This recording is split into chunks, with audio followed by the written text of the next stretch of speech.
Upaya ofensif yang dilakukan Pioli jadi sia-sia karena berbagai perubahan yang dilakukan Inzaghi. Lalu apa saja perubahan yang dilakukan di leg kedua ini?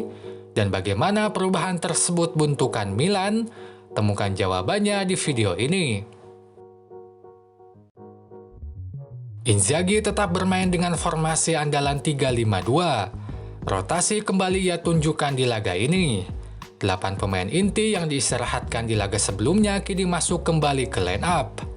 Yang patut diingat adalah posisi Darmian, Bastoni, Dumfries, Di Marco, dan Barella yang akan dibahas lebih lanjut nanti. Pioli masih gunakan formasi 4-2-3-1. Di belakang posisi Kier digantikan Thiaw. Sementara di tengah Diaz kembali mengisi posisi Bennacer yang cedera. Kabar baiknya Leo sudah bisa bermain di sisi kiri Milan. Yang patut diingat adalah posisi Calabria, Krunic, Tonali, Diaz, dan Mesias yang akan dibahas lebih lanjut nanti. Untuk memahami mengapa Inzaghi memainkan Inter berbeda di leg kedua, kita harus sedikit membahas aturan kandang-tandang. Meski dimainkan di stadion yang sama, aturan kandang dan tandang tetap berlaku. Nah, leg kedua adalah laga kandang bagi Inter sehingga mayoritas penonton pendukung Inter. Sebaliknya, leg pertama adalah laga kandang Milan. Maka Inter cukup di atas angin. Sudah unggul 2 gol di kandang lawan, kini mereka main di hadapan pendukung sendiri. Sehingga Inzaghi tidak punya alasan untuk bermain full menyerang. Mereka unggul di leg pertama dan di leg kedua pun kondisi stadion menguntungkan mereka. Sebaliknya, Milan terpaksa harus main lebih frontal meski main di kandang lawan. Itu terlihat dari bagaimana build up dilakukan. Di leg pertama, mereka gunakan 2 gelandang saat build up. Krunic akan dibantu Tonali untuk alirkan bola ke depan. Kini hanya Krunic yang mengemban tugas tersebut dan Tonali dimainkan lebih depan. Bahkan saat bola sudah ada di tengah, ia sejajar dengan Giroud. Perubahan lain tampak pada posisi Diaz.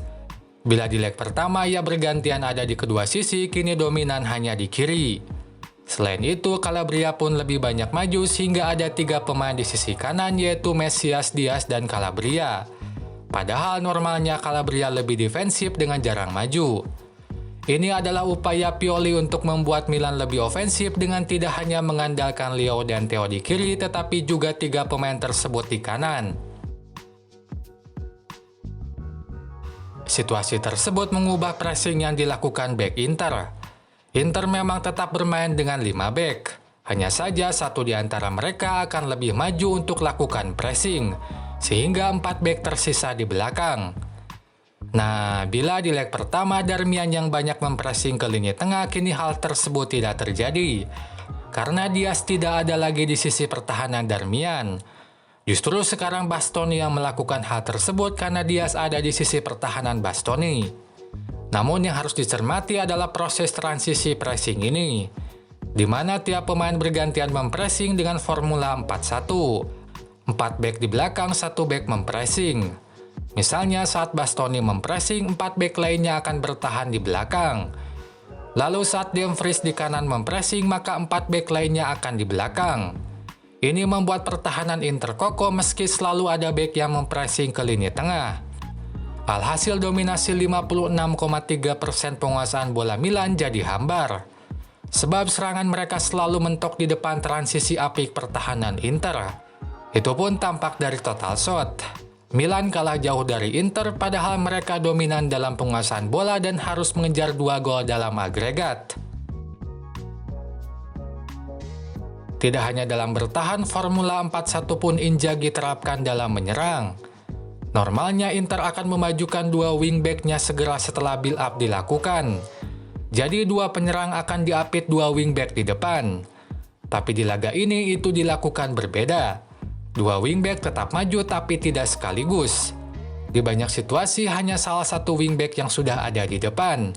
Sementara wingback lainnya masih di belakang. Itu dilakukan untuk mengantisipasi serangan cepat Milan yang terkenal mematikan. Dengan tetap mempertahankan 4 bek di belakang akan mempermudah tim menangkal serangan cepat Milan. Namun itu tidak otomatis mengurangi serangan sayap Inter. Khusus untuk sisi kanan, Barella yang bermain melebar kadang menggantikan Dumfries yang tidak maju.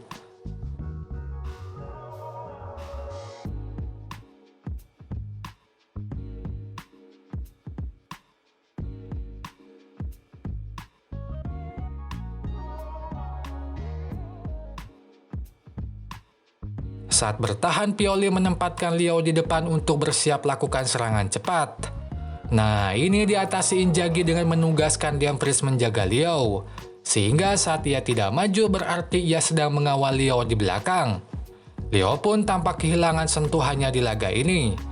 Tidak ada aksi lewati sejumlah pemain yang biasanya ia lakukan. Kalaupun ada satu peluang emas yang ia ciptakan, itu dalam kondisi Darmian terjatuh sehingga ia bisa membawa bola ke kotak penalti lawan. Itu saja pembahasan di video ini. Sampai jumpa lagi di video yang lain.